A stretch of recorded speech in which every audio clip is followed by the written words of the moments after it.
What is up, everybody? Welcome to the Eddie Live podcast. I am here with Father Antonio, my friend. Oh, Good to be here.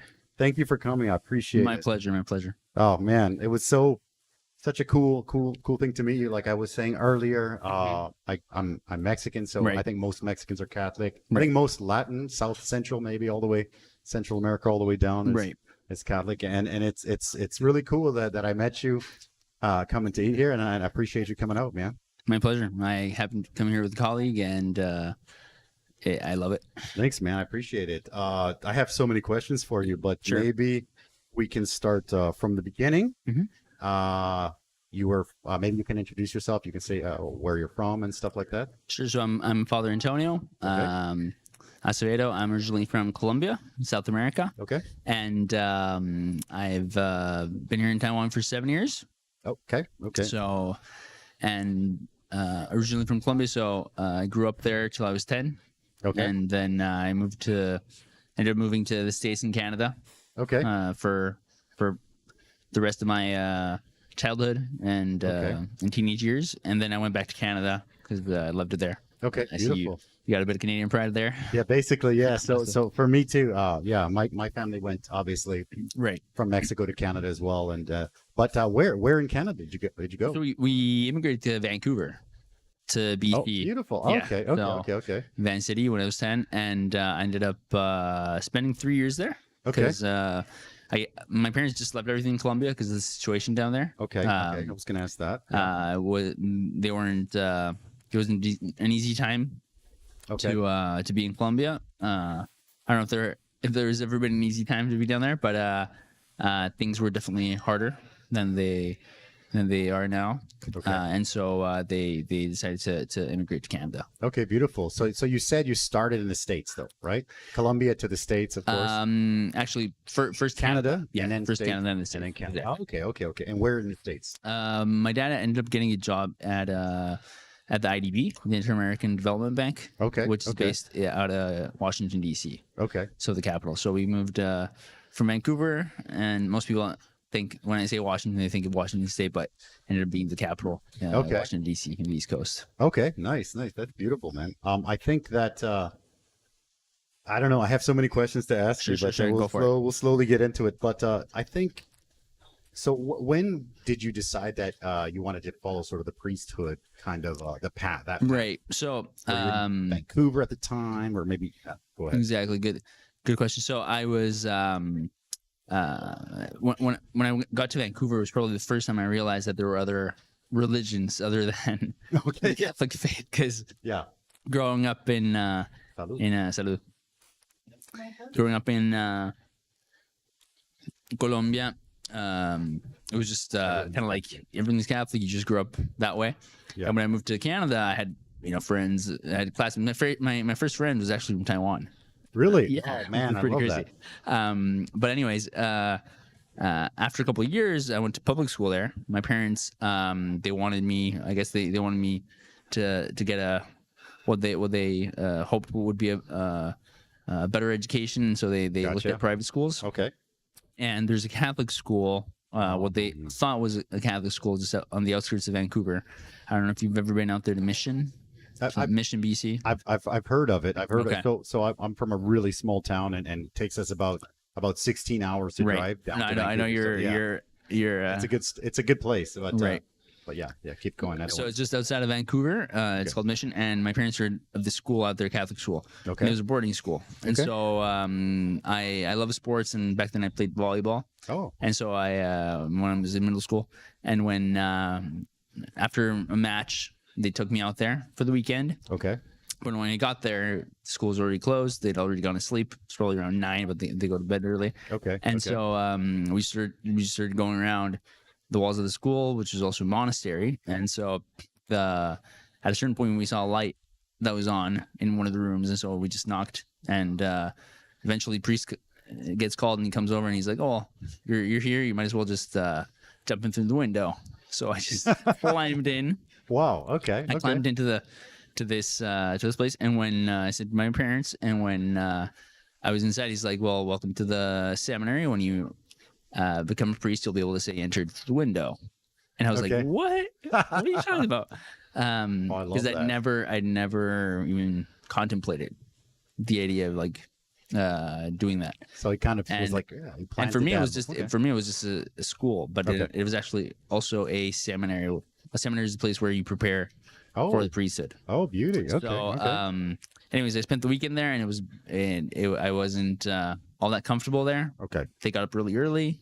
The mission is outside of Vancouver. It's in the countryside. They Okay. also have cattle. They have all sorts of different activities out like there. a live off the land type Exactly, thing? live on the land because Okay. they're Benedictine they're Benedictine monks. So Oh, cool. Okay. very traditional. For me being a city kid, I was just like kind of put off, and also it was just a little bit too much. So when my parents came back on Sunday, I was like, no, there's no way I'm gonna come here. And Okay. my parents have always been very free. Okay. And very letting us choose what we want. So they're like, no pressure. We don't want to come here. Absolutely no problem. So we just went back home. I never thought about going back there as a Wow. student. Okay. But at the same time, it was probably the first time that I was put in front of this possibility. Okay. I saw these monks that worked there, and they prayed together in the morning. They had a life that just made me think of the fact that they'd given up their life for that Okay. to serve God. Yeah. And so it was probably the first time I ever had that idea come to my mind. That's and really so, cool. Okay. And so basically that idea kind of like, well, what if that sort of life is for me, kind of like just never left me after that. It was just kind of like a little Okay. nod in the middle of my heart that was always there. I tried to not look at it, Okay. you know, Okay. but it was always there. So it was Okay. probably the first thing that made me ever think of that. But then I just kind of like put it away and like in a closet deck, and then I ended up going to high school in the States. My dad had a hard time getting a stable job in Canada, and so that's why he looked elsewhere. From what I hear, it seems to be easier to get work in the States. I mean, people have always said that. Yeah, I don't know. I think I mean the States is much bigger. Yeah, right? that's and true. I think it also probably depends on the sort of job. My dad's an engineer, Oh, so okay. you Yeah. think maybe there'd be opportunities ever, but he had a hard time getting a stable job in Vancouver, and so he looked Gotcha. elsewhere and ended up landing a job in DC, and so we moved there. Okay. Okay. So he brought the whole family. We everybody moved. Okay. So yeah, from Colombia we just moved to Vancouver because of the situation there. Yeah. And my parents were just kind of like thinking of me starting Okay. off anew, and then after things kind of didn't work out that well, then my dad got a job in DC, and we all moved there. And then you went to like a regular, like a public school in Washington. So in Washington, I ended up also going to Catholic school Okay. because my parents still wanted us to be in that environment. And incidentally, because my dad grew up with Benedictines. Benedictines are this group of monks that were founded by Benedict back in Saint Benedict back in Rome at the end of the Roman Empire. So they're probably one of the longest standing That's cool. Okay. groups of within the church. Anyway, so they also had a school in DC, and so as soon as my dad heard, he was just like, "You're gonna go there." Yeah. I love that. Okay. Exactly. And how did you feel about that? Because you were saying that you thought about it, but you kind of you shelved the idea. You felt Yeah. So I mean, for me, the faith was always something very real in the sense that it was something that was very natural in Colombia. It's like everybody did it, and for me, it was just very normal too to just like believe in God. And when I moved to Canada, for me, I think probably one of the things that I was most grateful for was probably the beauty in Canada. Okay. Nature, and I love sports, so British I got Columbia is into beautiful. it's Yeah. amazing. So I got into skiing. I'd go skiing every weekend. I was probably up in the mountains. Okay. Mountain biking.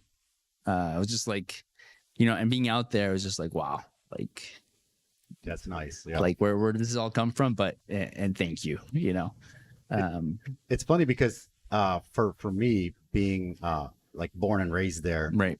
it's definitely beautiful, but it seems like for example, not quite every summer, but we would go back to Mexico for one month, a year or whatever in the summer, and that was for me like going from like this beautiful like green, there's four seasons and amazing Canada going to Mexico where the food's amazing and it's all beach and it's always warm. We thought like, wow, this is paradise. So you were also kind of had like the reverse coming from Colombia. Right. It's probably always warm, right? Yeah, exactly. We don't have any season in Colombia. So I'm from Bogota, which is the capital, which is 2,600 meters above sea level. Okay. Higher than Mexico City. Oh, wow. But so it's like springtime all year round. But yeah, I didn't know the season, so I'd never seen snow before. Okay. So going to Canada was definitely this element of beauty really. Yeah. I think it reinforced in a way the faith that I already had. Okay. Like the beauty that I saw there. It made me ask where's this beauty come from? Yeah. At the same time, made me thankful, and also made me ask me what is this beauty that I see this with a capital B. Okay. Okay. Yeah. Ask of me, right? Okay. And so I had that sort of intuition back there in Canada. Okay. And then when I was in high school, I ended up speaking with a priest who's also from Colombia. Kind of random. We became friends for a very brief period of time, and then he was just like, "Look, if it's true, if you have this desire, I suggest you go to university, study what you want." I used to talk a lot about politics with him because we always talked about politics down in Colombia. Oh, sure. And anyway, so he's like, go to university, and if it's something that's true, you're not gonna be able to ever get rid of it from your heart. So I kind of like listened to him, and I ended up applying to school a lot of places, but I went back to Vancouver because that's where my heart was too. Okay, that makes sense. So you finished high school and then you went back to Vancouver. I went back to Vancouver for university. Okay, UBC. Okay, yeah. Okay. What did you take there? I ended up studying international relations. Okay. Poli-sci, and then I also got into economics while I was there. So I ended up doing a double major. Oh my gosh, smart. UBC, you said, right? UBC. Okay, it's funny because that's a major university, obviously, in BC, in Canada, and a lot of people that I know in Taiwan, they're educated well and stuff, and they're always talking about like the big ones, like Simon Fraser University and UBC and UVic, and they're like, "Hey, did you go there?" I'm like, "No." I could never get in there. So it's wow, that's pretty impressive. Yeah. So no, I had a great time. I'm very thankful for the years I had there. Okay. And so you finished that off, right? And then what was the next step after that? So basically during that whole time, I basically my last year of high school actually ended up meeting this group of Italians who had come on exchange to my high school, and they were really bunch of cool kids from Milan, from Milanese high school. They were on exchange in DC. We became good friends, and they belonged to this Catholic group that I never heard about. And so after basically those months with them in DC, I was like, well, I want to be with these Italians. They were just like really happy people. Okay. And so when I ended up moving to Canada, I was like, well, do you guys have any friends in Vancouver? And they ended up having some friends in Vancouver that they knew. And so when I got to Vancouver, I just got in touch with these people, and with them I started a friendship basically that lasted all through my university years. And in that way, basically my last 2 years of university, especially since I was I kind of like was trying to figure out what I wanted to do after. I still had this question about what we call vocation, right? Whether I'd be called to the priesthood. And so one of my friends there, he was like, well, if you want, I can get you in touch with some friends that I know back in Italy. So when I called them up, and this guy in Rome picked up, and he's like, well, that's great here. I basically told him the story, and he's like, but you're out in Vancouver, right? We can't really do much for you. We're out here in Rome. And he's like, because our closest priests are in DC. I'm like, well, my parents live there. Oh my gosh. Okay, well, there you go. So basically during Christmas break, I went back and I started talking with them about the possibility of just understanding what it would even mean, right? Become a priest. And so basically we talked about that for about 2 years. Mm-hmm. And in that time I continued studying, but with the hypothesis of becoming a priest, basically. Okay. And so they're like, if you want to do that, you have to start praying more. Back in the day, I just kind of like went to church on Sundays, and that was it. Like, Sure, if you want to, Yeah. if you want to consider this, then you have to maybe start praying a little bit more, and then also see how if this makes you happy, fundamentally, right? Sure. And the more I contemplated that, the more that I continued with certain friends, especially with these Italians that I was with, that I also then continued with in Canada. Okay. The more I was like, well, yeah, this is what I want for my life. Okay. And so towards the end of my university years, it was probably some of the happiest years of my life. Okay. Great. And then university's nice. Exactly. Good days. Yeah. And with them, I realized, well, look, if this is what it means to share your life, I'd be willing to go somewhere else. Okay. To share that same thing. Was there like a moment where you're like, yes, I know this is what I'm going to do. I want to do. Yeah, probably around those last years of university. Okay. With those friends I was with, we had a small group that would meet on Fridays. Okay. And then I never even thought about inviting other friends from the university. Okay. And at a certain point, I realized, look, this is something beautiful in my life. I want to share it with other people. And then I started inviting people at the university, and we started meeting at the university to talk about our faith. And then at that point, basically, the last year of university, it was just like, wow, this is what becoming a priest would mean. Sharing your faith and just living a friendship with other people. Yeah. In this way, I'd be more than happy. That's pretty awesome, man.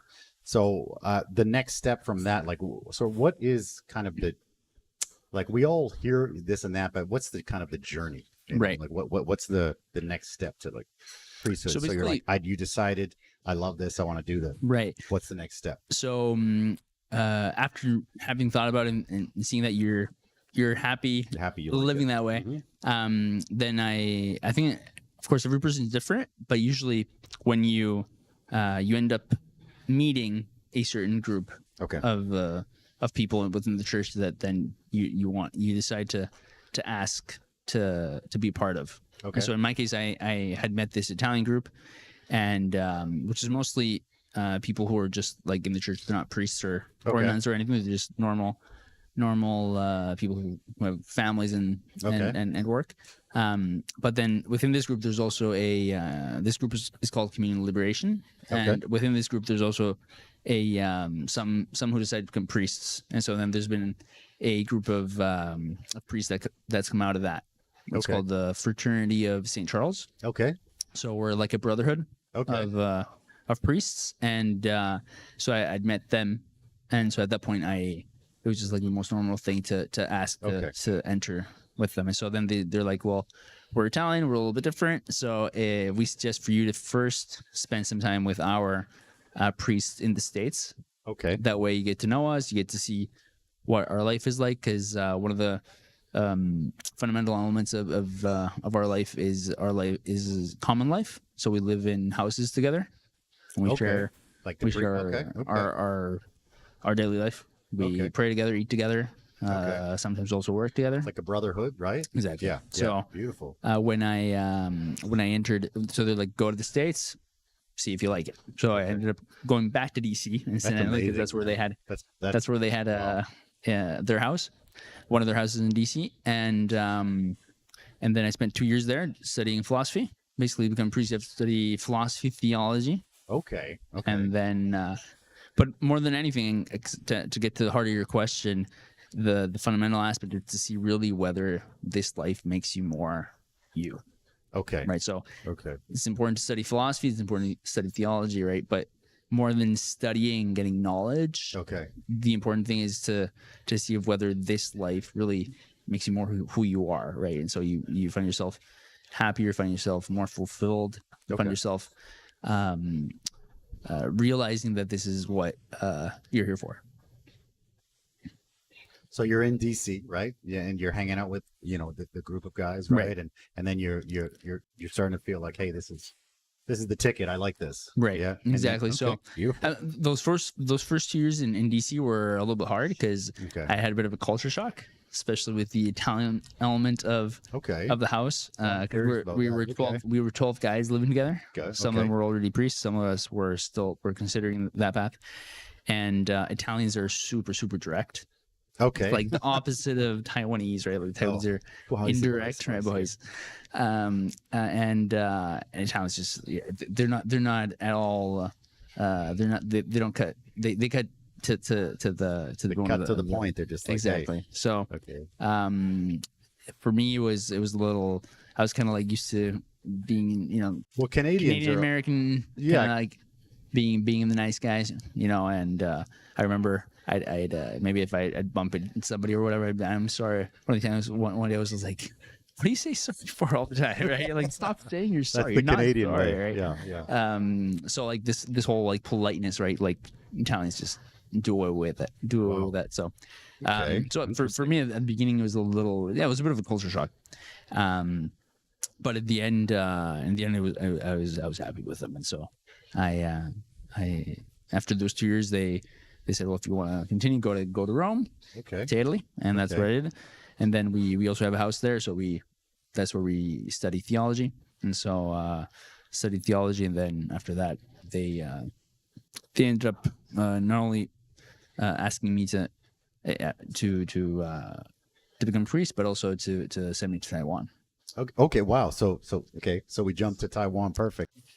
You're amazing at speaking. Wow. So, okay. So the Italian culture shock. Right. You're saying they're very direct, and you're saying the Canadians. It's always like, oh, sorry. Yeah, Canadians and Americans too. Americans like the too. whole, Yeah. Everybody's very almost like over polite, right? Canadians are just like sorry. Definitely. Yeah. Yeah. And Taiwan, of course, is even, I think, more. Definitely. There's a bit of in a different way, but yes. Yeah. And then the Italian, most of the Italians that I know are not from Italy. I know a couple of guys, so I don't know their culture that well, but it sounds like almost like I have a lot of German friends, and they're also just like, right. They just like cut, and you're like, wow.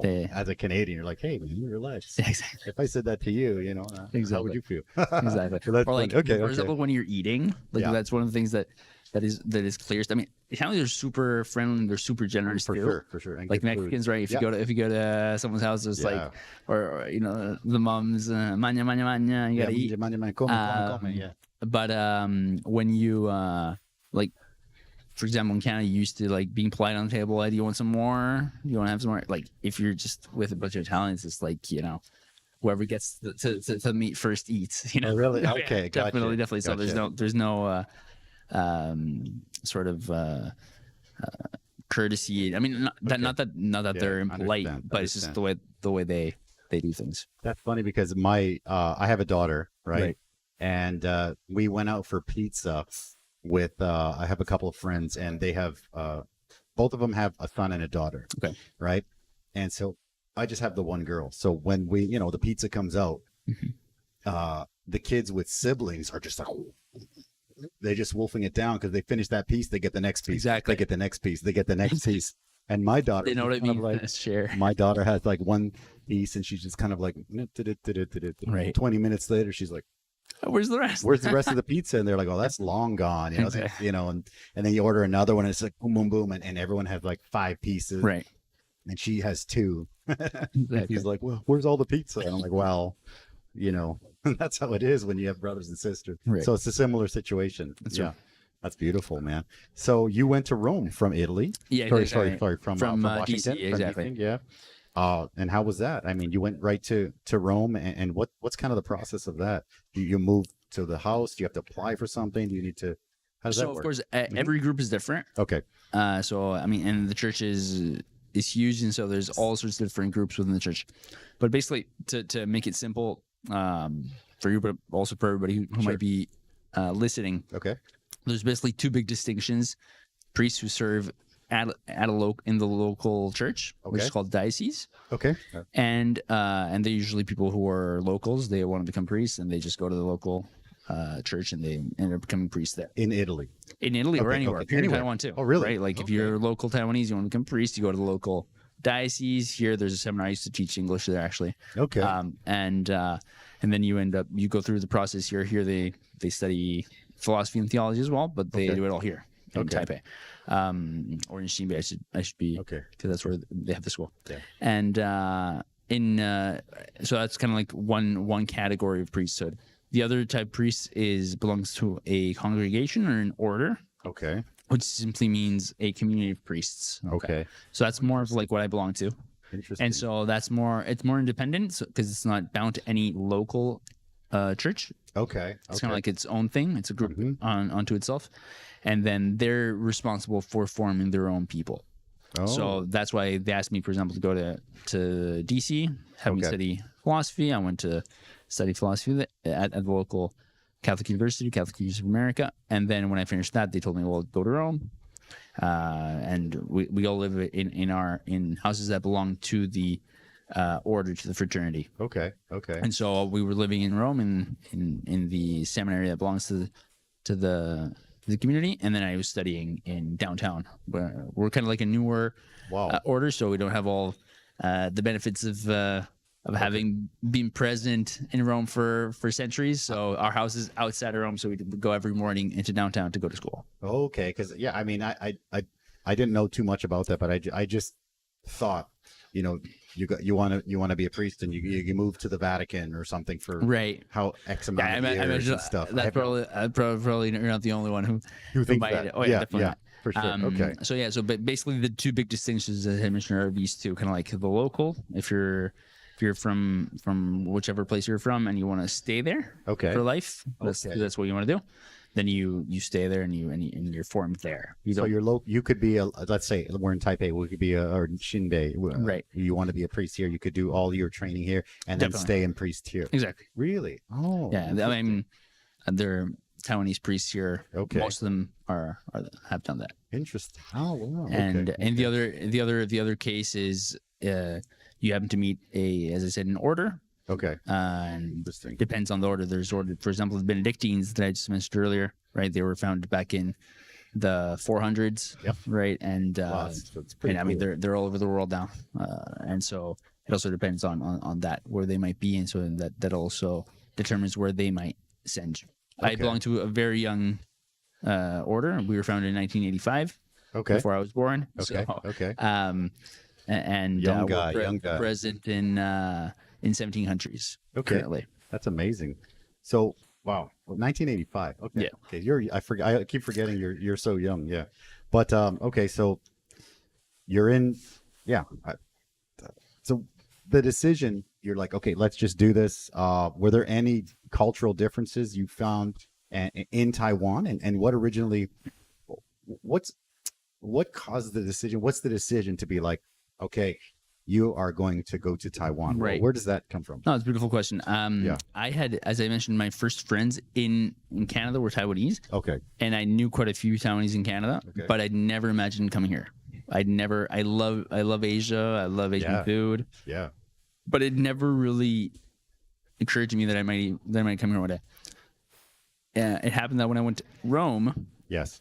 That first summer, there was a Vietnamese priest who stopped by and kind of like shared his story, and there were probably about 10 of us at the table, and basically one of the priests who's in charge of the fraternity that I belonged to, he told me years later that night he saw me, and he noticed that I was probably the most interested person at the table. Okay, interesting. Listening to the story of this guy. Okay. And so he said that was the first time he thought of the possibility that I might be interested in coming to Asia, to Taiwan specifically. Okay. Because he had been here before, so he kind of like always looked out for people who might be fit in well, exactly. Okay. And then actually, I'd been in Rome for only a year. Okay. And usually during the summer they send us to different places or to do service somewhere. Okay.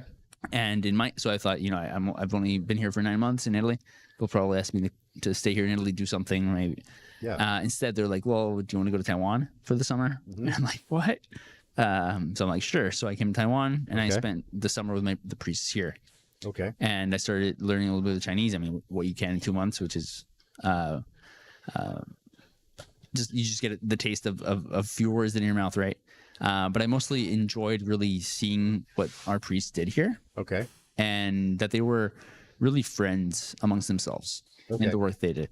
And so when I went back to Rome, I said, well, look, looks like they have a great life there. I'd be super happy to go back. Okay. If you ever think that might be what's best for me. Okay. And so I finished up my studies. They never brought it up again. Okay. but they had asked me to think of where I might want to go. Okay. And so when they did ask me, I told them, well, look, I'd like to go to Taiwan. It's not a given that just because you want to go there, they'll send you there. I was going to say it that. depends on. Do you have a choice, or they're like, well, we need you here? So type they'll of- definitely okay. ask you what you want, because I think that also makes you freer when Sure. they end up telling you where they want you to go. Yeah. Because that way you're like, okay, well, they Not know. go to the North Pole. They know or something. exactly. They Yeah. know what I want. They know Okay. me. But also during those years, they get to know you all, and so Okay. they get to know your ins and outs, and so I think they most of the time the decisions they make are pretty spot on in terms of like where you'd fit in, where you do well. Okay. And so in my case, they were thinking of Taiwan for me as well. Awesome. So Is there like some kind of like a limit, like a time limit, or could you do your whole thing here in Taiwan? yeah, so 4 years, like 5 yeah, years. I mean, you've been here for 7 already. yeah, I've been here for 7. Theoretically, I could stay here forever. Yeah. Okay. Okay. So we don't come here for any Okay. amount of time, but we of course things happen, right? Like Sure. you, Sure. even priests who've been here in the past, they were here for 10 years, and then they had a problem, whatever, and then they were asked to move maybe somewhere else. Understand. Maybe they just got tired of Yeah, for sure. of Understandable. certain of what they were doing here, or they ran into difficulties of different sorts, and or the other situation might be that since we have communities, we have houses in other places, it might also happen that there might be an opportunity somewhere else, Okay. and then they think it's a worthwhile investment for the whole community. Okay. And so, but they're missing somebody, right? And they think of you, and they're like, well, this person has the perfect characteristics for that place right now. Okay. And so even though it might be a sort of like sacrifice for you to leave here because you're doing well, like it just happened to a good friend of mine who was here last year. Okay. He was actually in charge of us. Okay. Oh, And wow. because usually there's a head of the house, kind of like guides the community here. Sure. And he was the guy doing that. And out of the blue, he was called, and he was like, well, we might need you somewhere else. And so he ended up leaving and going back to Italy. Okay. So when you came here, obviously you didn't speak. I mean, you spoke a little bit of Chinese from the couple months, right? Just a few words. Yeah. Yeah. So now, obviously, you've been here for a while, Right. and you do your mass all in Chinese, Right. Right. Which, I mean, how did you get from speaking a little bit to that? Like, what do you have any tips for people? Because I know many people Sure. have lived here for a long time, Sure. and it's a hard language, right? It is. So they're not getting it after many years. So what did you do? So I think there's different aspects of it. I mean, a language is never just sort of like a tool. It's a life. Okay. And so that you really need to enter into what that language is a part of. So I think I'd encourage people who live here to really get to know the Taiwanese, to make Taiwanese friends, to go out into the night markets and maybe start from your favorite food, right? How do you order it? Right? Yeah. The name of your favorite food, right? Stinky tofu, if you like that, right? Yeah. Do you know how to order that in Chinese, right? Chou tofu. Yeah. Chou So tofu, yeah. you're gonna, I think it's a life. It's not just like a tool to get you somewhere. Okay. And in that sense, it's also a passion. Okay. So I think that for you to make the time you need to be able to learn, you also need to understand why it's worthwhile for you, right? So I think there's also an element of a passion, almost like falling in love, right? That needs to be a part of that, in some way, shape, or form. Nice, beautiful. So coming here, obviously you have to go get into the culture, right? To learn the language and to really. I mean, where are you living right now? So I just live exactly Taishan, right? Yeah. Okay. Which is a pretty local area, right? Very local. Yeah, Very local, there's which not is many foreigners there. Which is great for your Chinese. I would think, Definitely. right? That's another aspect, right? That I think that it's important to be with people who are speaking it. Okay. In my experience, Taiwanese are super generous in that respect too. Like they're not gonna like change to English if you're speaking in Chinese, or at least trying to. Or if you tell them, if they do change to English, they might think that it's because they want to help you out. But if you tell them, look, I want to practice, I think they're very kind and generous with their time and with their just bearing with you, especially at the beginning. But I think it's also a time commitment. Like Chinese, like just objectively, it's. I think recently I read I think the Department of State in the States released sort of like the number of hours you need to spend to learn certain languages. Okay. And Mandarin is in the 88-hour category, 88 weeks categories. It was like hours. Whoa. Sorry, okay. 88 weeks. Yeah, right? yeah. Which is not even 2 years, right? Okay, But okay. it's still a good amount of time, and that means it's like making that your full-time work. True. So I mean, most people probably don't have that amount of time, but Sure. I think it's important to at least see what time you have available, and then you have to dedicate it and study and get down to. Are you still like actively learning, or do you feel like you've got a pretty good handle of the language? Sorry. So I mean, I'm definitely at a point where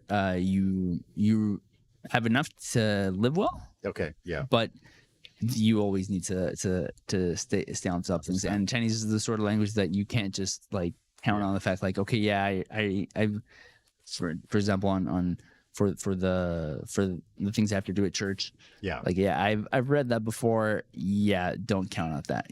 Go make sure you look over the characters before Sunday comes around, because you have to keep on top of things. So it's a thing that so in that way it's good, because it makes you also study. Okay. Like, you can't just count on the fact that you've done that before. Okay. You have to go back and review and make sure that you still know it. Okay. So reading and writing, all that stuff, you kind of got a lot. You got that down as well, like Right. somewhat. So Yeah. basically, when we Okay. at least where I studied at Foreign Catholic, and Okay. and Gotcha. the language school there has an approach where you do it all together. Okay. The reading, the writing, the hearing, speaking. Amazing. What about you were talking about culture shock earlier, Right. right? What about coming from Vancouver to Italy, Right. and then Italy to Taiwan? So Italy, Taiwan was a bit smoother, paradoxically, Okay. because I think I'd already had a pretty, for me, the biggest culture shock actually was with the Italians, in a way. Okay. At least sort of more a more superficial Okay. sort of thing, right? Because I think, of course, the cultural difference here in Taiwan is even greater. So the culture shock, I think, is greater, but it's deeper. It's not just on the surface. Okay. And what I mean by that is that when I got here, it was easy to settle in. I liked the food. I liked the people. Started learning the language. Yep. And you start enjoying life here. Yep. And then it's after you kind of like settle in. Yeah. You kind of like take a look around, start working with people. Of course. Then you slowly start to realize where the big differences are. Okay. Right. When you start working with people, when you start communicating with them on specific issues that you need to deal with. Yeah. That's when you understand that they understand the world in a different way. For sure. So were there, like, for all of us in the beginning in our Taiwan experience, we've always had our like staple, like, go-to foods that were always kind of safe for us. For me, my first year, I found this right across the street from the school I was teaching at. There was this teppanyaki place. Nice. And it was like really cheap, and I couldn't speak any Chinese, but I could say sirloin. I could say, sala nil pai, right? Sala nil pai, right? And then, I would go in there, and then, the owner would be like, hey, he didn't even know my name. He just called me Sala nil pai. He's like, hey, Sala nil pai. And I'm just like, yes, that's me. Yeah. And that's awesome. So I think I had that probably for like a year for dinner. No kidding. Yeah. Because, I would go out and I love the food, and but the first year I came here, I was probably 23. Wow. 23, 24, yeah, like young, and I came. I was by myself, zero Chinese. The only friends that I had were from school, from work, and stuff like that. So yeah, I mean, I just had salam meal pie for a year, I think, for dinner. So what about yourself, man? Was there anything that you were just like, this is my staple, or Yeah. Well, I mean, for me, it's a little bit of different story, because since I belong to the community, makes sense. We live together, and so when I got here, there was a bunch of Italians that already been here for a while, so they introduced me into the whole slowly, right? So kind of like in the house, you eat Italian, outside you eat Chinese or whatever. You end really up inexpensive and good. Yeah. Okay. And we end up. I mean, with the Italians, we at home most of the time we cook Italian. So a nice, like today at lunch, even today we just cooked up a nice plate of pasta. Right. I love it. Yeah. in terms of food, I never had big difficulties. Okay. And I was able to work through the whole food thing at my own pace. So Okay. like the first times, yeah, I mean the biggest culture shock actually, if definitely in that respect, is at the church with the locals who then get you to eat all the things that they for them are like delicacies, right? Okay. And I don't know if you want to get into some of the things I've Sure. eaten, but If you want, yeah, I like of course, as most of your listeners might know, the Aborigines here, right, are mostly Christian. Okay, right? yes. And so when they moved into the cities, right, a lot of our congregation, not the majority, but there's quite a few of them. And I remember this family who was still there. They're super, super generous. They always invite you home. Yeah. They love drinking. So when you go there, you have to be Go prepared. get the Joe with your buddies. Exactly. Yeah, I So- love that. Yeah. And then they had a specialty, right? One of the first times I went, and they're like, dude, if you want to stay in Taiwan, you gotta eat this. And I'm like, okay, let's get it right. I'd already had cho tofu. Okay. I hadn't enjoyed it very much, even though in the end, after a few times, I ended up liking it, and Okay. now I enjoy it.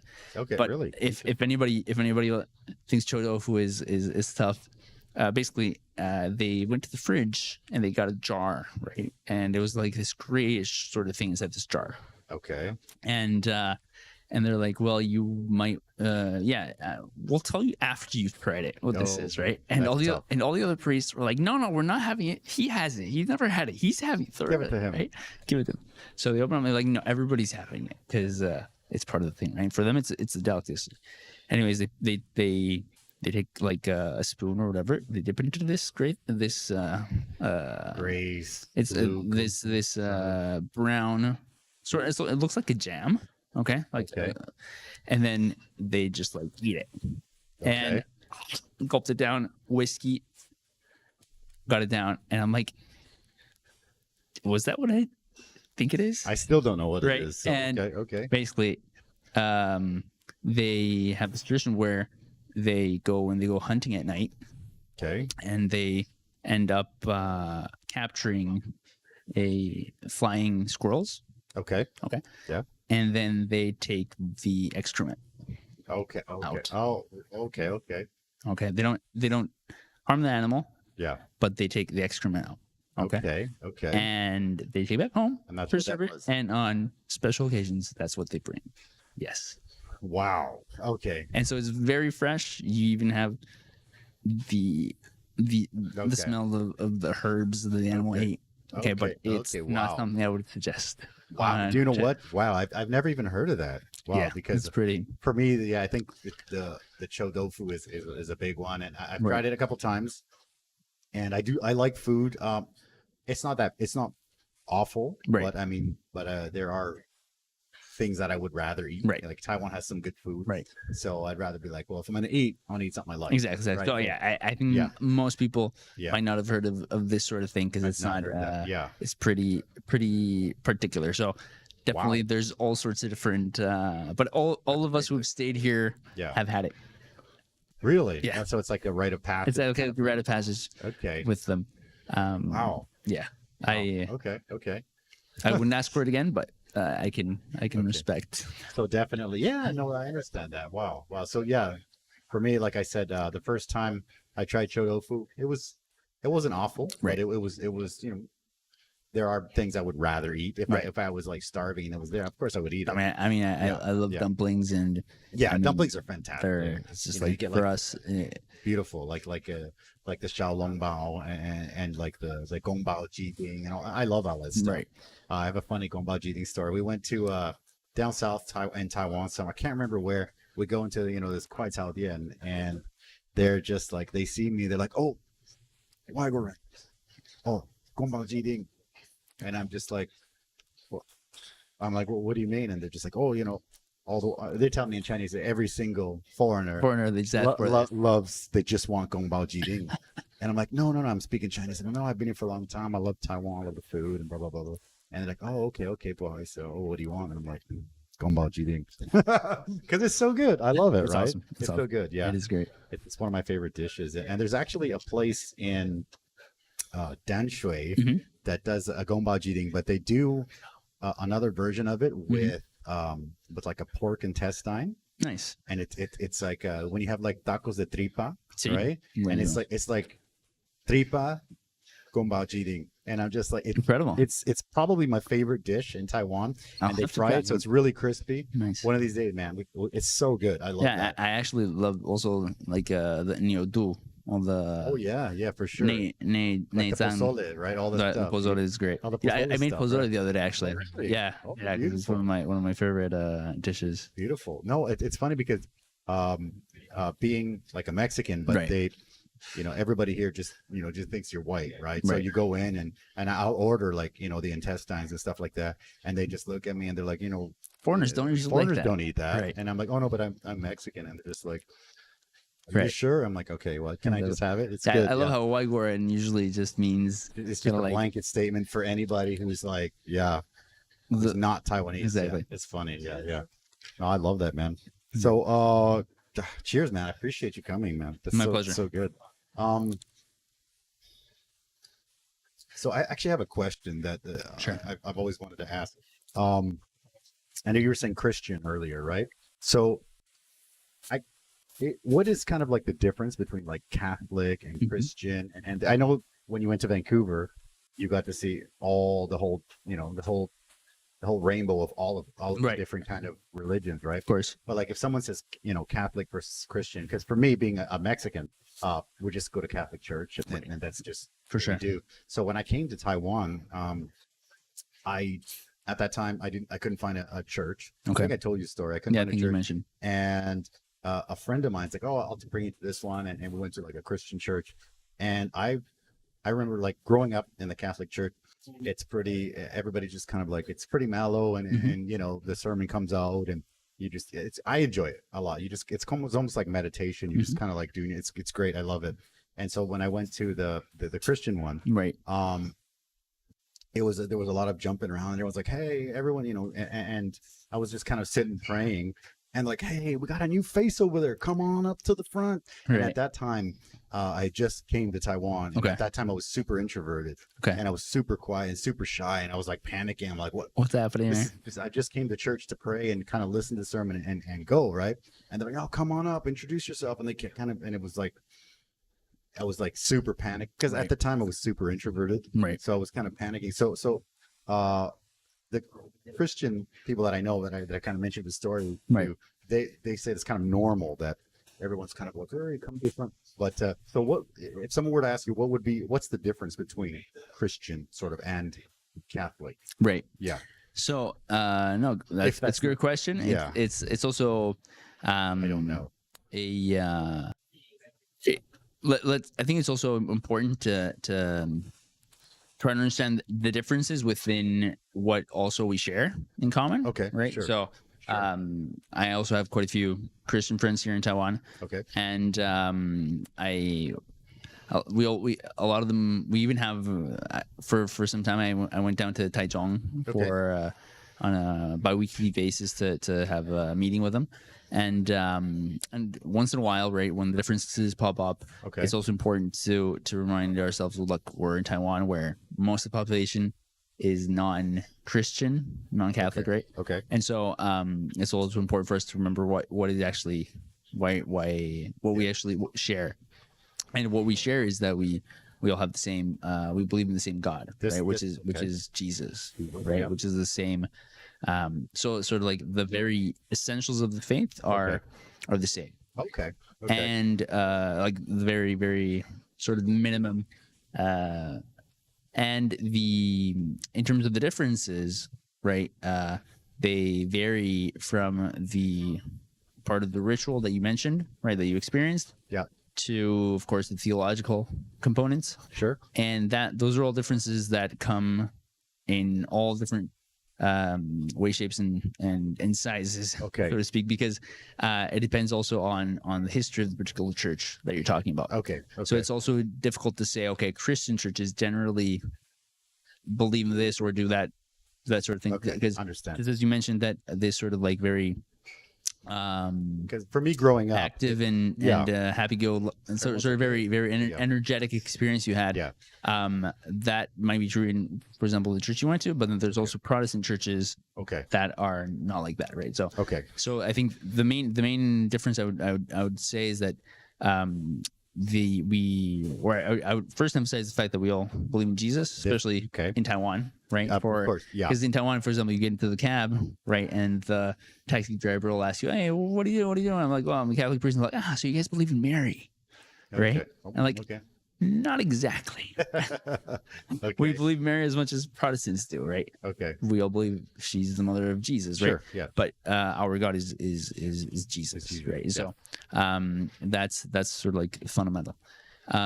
Protestants were born out of what's called the Protestant Reformation back in the 1500s in Europe, and basically they're like our younger siblings, that kind of like left the house after we got into a fight, so to speak. Understand. They didn't get along. They didn't get along for we're gonna do our own. We're gonna go do our own thing. Exactly. Understand. And so we're still family in a sense. We still have the same parents. But they went, and some siblings went further away than others. Some are closer to us. So some Protestant churches, their rituals are very, very, very close. So, for example, if you ever get a chance to go to an Anglican church, the services is pretty much. When I was in London, I went to St. Paul's in London and participated in the service there. It was like being at a Catholic mass. Apart from the fact that there was a woman celebrating, but anyway, so there's theological elements that are different.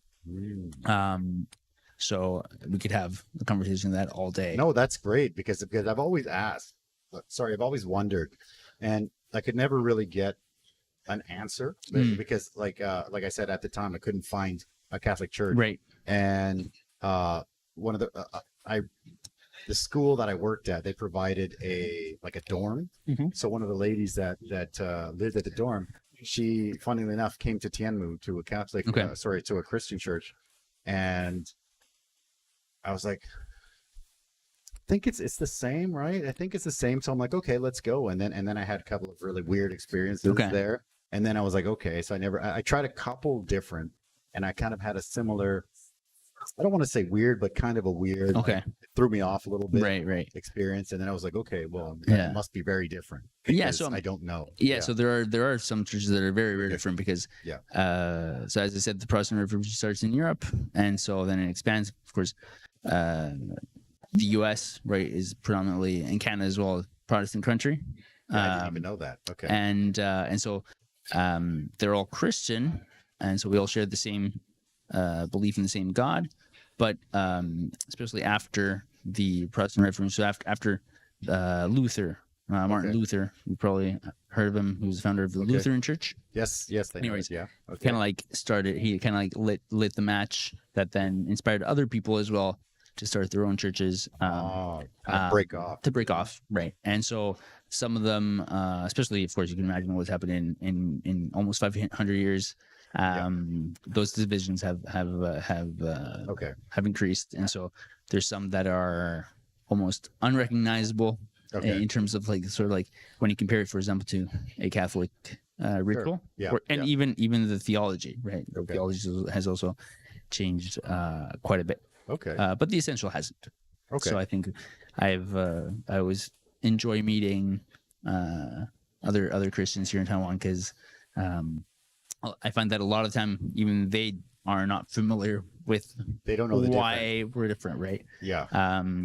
And so I think in a place like Taiwan, it's also a place to discover what we share. That's really cool because I've had the conversation with a few people, and I couldn't really find anyone that knew the answer. You know, and obviously I figured you knew. So for sure. So of course, very cool. And I mean that's a very broad answer. Of course, you could get into the specifics if you want to look at each particular church, right? Because each particular church has their own theology, their own history, right? And so you could say before the 1500s, we were all together. Interesting. Okay. Well, that's cool, man. I've always asked, and I've had yeah, like I said, I went to the Christian church a couple times, and yeah, and one of the things I remember was the basket going around, Right. paying the tithe and stuff. Right. Like that's cool. I paid, and then the funny thing was like, oh, there, Pastor Andy is he's quitting his engineering job. And Right. he's going to pastor full time, so pass it around again. And I was like, oh, okay, cool. Okay. So I put it again, and then like, oh, and we're re-roofing the church, So it was 3 or 4 times, and I was like, I'm broke now. I got nothing left. I'm like, oh, man, I got nothing left in my pocket. And then when you don't put, everyone just kind of looks at you. And I'm like, I'm a student, man. I'm like 23. I'm broke. Yeah, but it was kind of a couple of weird vibes. But yeah, I mean, again, but yeah, like I said, growing up in a Catholic church, in my little town, there's a lot of Portuguese, which of course, really? Catholic as well. Right. So the biggest church in my town is Catholic, right? Wow. And so you go and everyone's on their Sunday best, and it's great. And going in and listening to the sermon. To be honest, I enjoyed it a lot. So when I came to Taiwan, yeah, it was something that I kind of I missed for sure. So when we go back to Canada, we go with mom and stuff, and mom loves it. She's dressed up, and she hasn't seen her son in years. So it's great. I enjoy it. It's proud. It's a nice feeling. Yeah. Hopefully she's proud. Oh, definitely. Proud. I remember I saw the video. You saw the interview, right? She said she was very proud of you. So yeah, she's good, man. Yeah. Yeah, bro. Do you have I don't know. Do you have any is there something that maybe the Catholic Church is kind of maybe involved in Taishan and the community? Is there any kind of program that you guys definitely yeah. So I think that's part of one of the beautiful things about being here is that you really get to be with the local community and see what's happening. And I've worked in 2 churches since I've been here. One is where we live currently, which is in Taishan. And the story there is that about 10 years ago, we also teach at the Catholic University. So my Italian brothers, they teach Italian. I teach Spanish at the Spanish department. We meet click Catholic University, okay, exactly. Click on that. Okay, and we meet students and we propose to them whoever wants to do a bit of volunteer work. We also call that charitable work, so not just charity but doing it actively. And so we invite them over to our house, and then back in the day, about 10 years ago, the need was for a language school for the local students that maybe their parents didn't have money to send to Bushiban, and so of course, yeah, they were welcome to come to the school. And then one of the mothers of these kids ended up taking over the whole thing. And so she started this after school program at the church. That we've always supported, and then we ended up connecting that with the social services department at the university, because here in Taiwan there's Shehui Shi, which is the faculty of social services, not just the faculty. And so you can study that. You can be a social worker. You go to school, you graduate, and then you become a social worker. So we work with them. They send their students to help out, and then we help out in whichever way we can. That's that where we live currently. And that program has changed over the years. In the future, hopefully it'll be able to continue, because recently we've also had to do some changes. Understand. Anyways, and the church where I'm currently, a similar thing happened where we went to the local Lijang, which is the local representative. It's very Taiwan. Yeah, I love the Lijang. Yeah, exactly. You got to be good to the Lijang. Exactly. You got to get to know him, and he knows as well, because the church where I work has been president for 7 years. And so we like to work closely with him with whatever needs might be present in the community. And so he always comes to us when he needs help. And recently he just suggested that we also start an English school there for students, especially for lower income families. That's beautiful. And so we've been doing that for the past 2 years, which has been great, all through volunteer work. I was going to say, which is beautiful. Nice. And most of the people that come to church, where I'm at, and so I'm very happy to support that. We also had the need to provide legal service recently. Okay. And through people, with some of the people that come to the church, I was able to locate a lawyer who wanted to do pro bono work. Okay. And so he's also been coming to the church to help out. That's awesome. With that, to provide free legal services to whoever might be in need.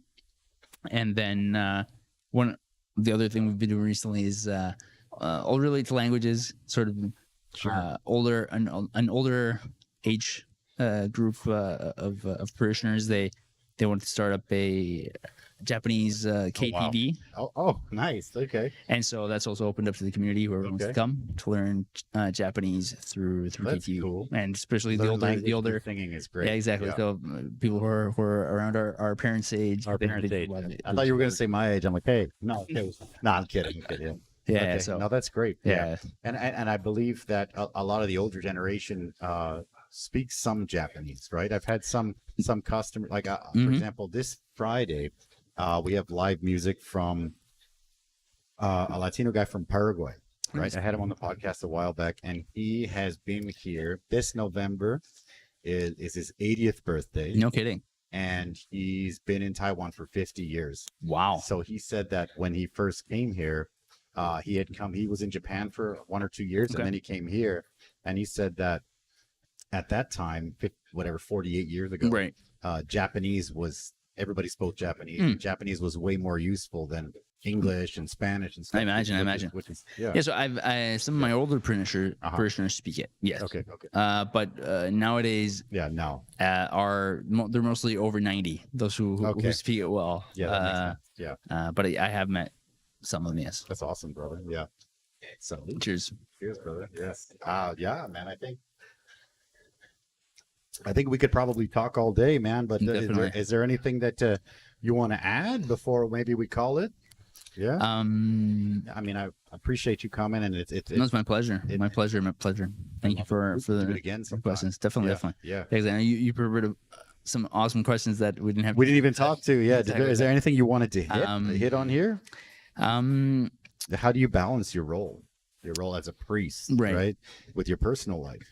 That's a great question. Yeah, that's my favorite one on there, and I Cool. Sorry, go ahead. So the way because you're not the first to ask this, and I think the way that I like to answer, the way that I think of it is simply the fact that being a priest is kind of like being a dad, right? I mean, people call us father, right? Yeah, exactly. Whether we deserve that title or not, because people, who are 80 call me father, right? I'm like, wait, I could be your grandson, right? So it's something that really kind of defines your whole being, right? So it's a lifestyle. It's a lifestyle. Yeah. So it's part of what you do. So that's why, for example, I work at the university. I also work at the parish. So I have different jobs that I do, right? Okay. I'm a teacher. I also work as a pastor. But being a priest is kind of defines your whole life. So you never stop being that. It's not okay, this afternoon, I'm just going to put that in the closet, right? I'm not take off my collar and then, hang it up. Yeah. So you could be called up any time, and then to go help somebody who might be dying or in need or whatever. So you're always kind of but at the same time, of course, you have to keep also to care of yourself and because people are watching. I mean, this is a priest. Exactly. He's the top. He's the priest, basically I'm lucky because I live with other priests. Okay. Right? As I was telling you earlier, we have common life. Yeah. So it's like being a family, right? So when I go back home, I have a house, I have a home. Italian food. I have Italian food. It's awesome. Yeah. I can't complain. I got the best of both worlds. Beautiful. And then I get to come here too. Yeah. Awesome. No, hey, anytime, man. Please. And then basically being in a place where you really is a home, right? And a lot of people are like, oh, you go back to, what do you do when you go back to your susha? Like, it's not a dormitory. It's my home. It's my home. And and so we really share our life together, right? We cook together, watch movies, we go out hiking. And so in a sense, we also, as I was telling you earlier, on Mondays, it's our day of off, rest. So you need to have that. We go to the city, we go to the park, go for a bike ride. Nice. We go to the beach. or maybe we also have days where we're a bit more laid back. We just spend the afternoon at home reading, or we also we get a chance to talk about culture. But one of the things being here, it's also important to know where you are, right? And I think this also has to do with the aspect of language is not just learning to speak it well, but learning the life and the culture. Yeah. So we also dedicate time to studying the culture, the local culture, and we have teachers come in to speak on us on different topics, history, politics, the classics, right? Confucius. Okay, well, that's pretty cool. And so we also dedicate time to that, which I think is also not just important being here to know where you are.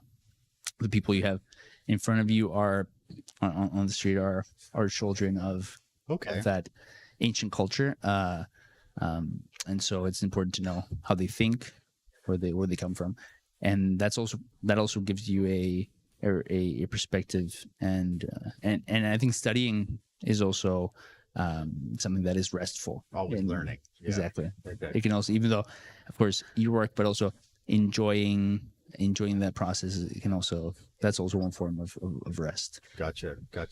I actually, you mentioned movies. So it might be a dumb question. Sure.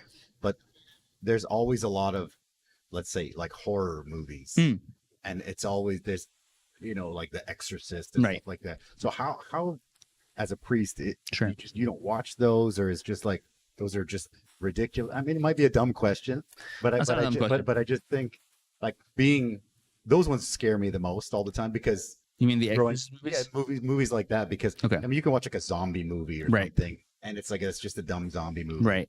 But like going to being in church in the caves, and then you see those are always, for me as someone who grew up in the Catholic Church, always the scariest. Right.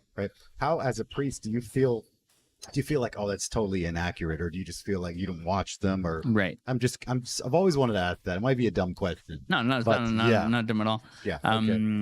So I mean, when I was back in high school, I remember with a friend, we just like binge watch scary movies, The Exorcist movies. But and when I was in university, actually back in UBC, a movie on exorcism was actually filmed there. The Exorcism of Emily Rose. Oh, I've seen that. Yeah. Wow, I didn't know that. Okay. It was from that UBC. So actually, when I lived there, I'd walk to my classes, especially at night, or back to my dorm, and I'd walk through like where the place was filmed. There was like I'd get a bit of goosebumps. Okay. But talk about exorcist movies. That one pops up to my head because I think that's great film, actually. Yeah. Okay. Yeah.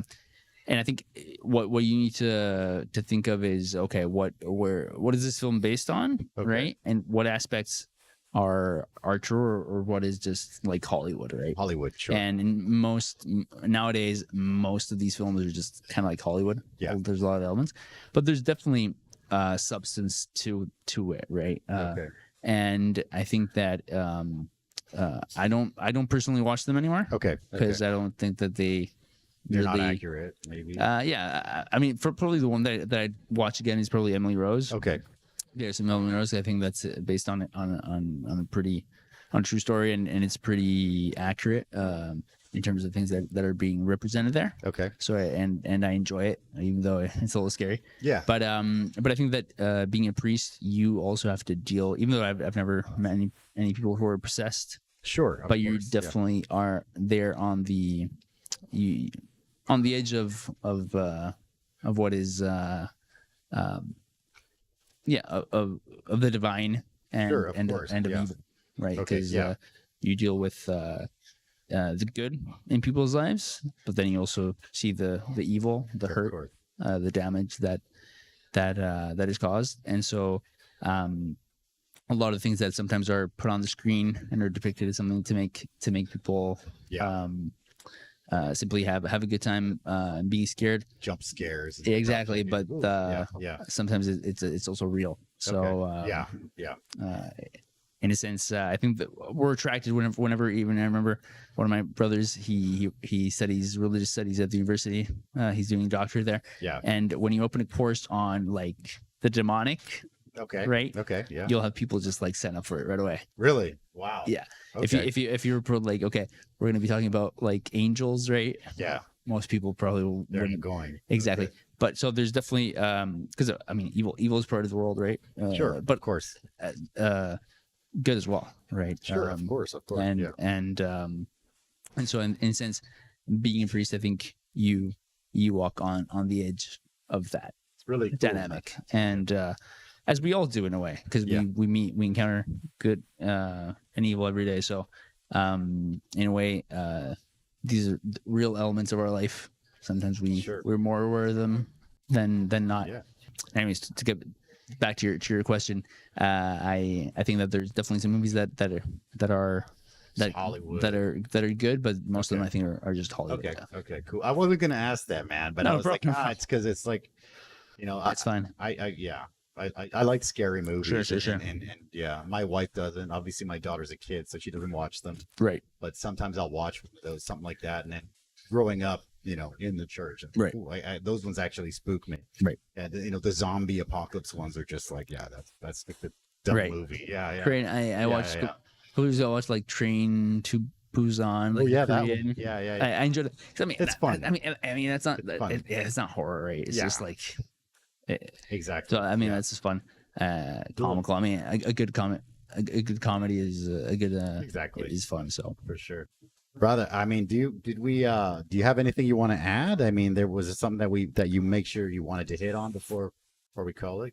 I look. I'm happy. Maybe just to get back to the question you said about Christians and Catholics. Just please, I just to be fair to everybody who might be listening out there, and also to help maybe to help you understand better. You can use the term Christian, right, as anybody who believes in Christ, in Jesus. Okay. So Catholics are also Christian. Okay. And so that's why at a certain point I also started using the term Protestant, right? Because that makes it clear that it's sort of those groups of Christians that separated from the Catholic Church after the 1500s. Okay. But then, of course, we also don't want to forget other Christians, right? For example, the Orthodox, who they themselves separated from the Catholic Church back in the 11th century. Okay, so 1056. So I have to go check the date, but that's pretty much around the date when that happened, right? So we've been separated from them for about 1,000 years, whereas with their Protestant brothers and sisters, about 500. And but we're all Christians, because we all believe in Christ. Just I clear on that. I appreciate that, because I mean, I've had people ask me that, like, oh, but you're Catholic, you should know. I'm like, I don't really know. I just know, what I grew up with, in the Catholic Church and stuff. No, and I think that's beautiful too, because I think that a lot of, as I said, we really share a lot of things. We share the essential together, right? So if you ever meet any Christian, like for example, the colleague I was telling you that brought me here, right? The reason the reason he started talking to me was because he saw that I was a priest. He's Christian. He's not Catholic. But he was interested in getting to know me because the essential we share. And he brought me out for a drink. So that's how. That's great. No, I think that's great. And also when you were saying, like, when you went to Vancouver, right? And you were just like, oh my gosh, there's all this other stuff. I mean, because like for me too as well, you just raised as a Catholic, and it's just everyone's Catholic. My whole family all the way down the line. Right. Yeah. Cool, man. I appreciate that. Yeah. For sure. But thank you for coming, and I appreciate it. I know we try to keep it like an hour, but it's so good. It's so good, man. We could do it again. For sure. I'd be more than happy. If it's okay. Yeah. I'd love to invite you back. I love what you've done here. So thanks, man. I appreciate that. Thank you so much. Thanks. Thank you so much. My pleasure. Thank you guys for watching. I really enjoyed this episode very much, and I hope that you guys did too. And thank you, Father Antonio, for coming. We will see you guys next week. Appreciate it. Bye-bye. Take care.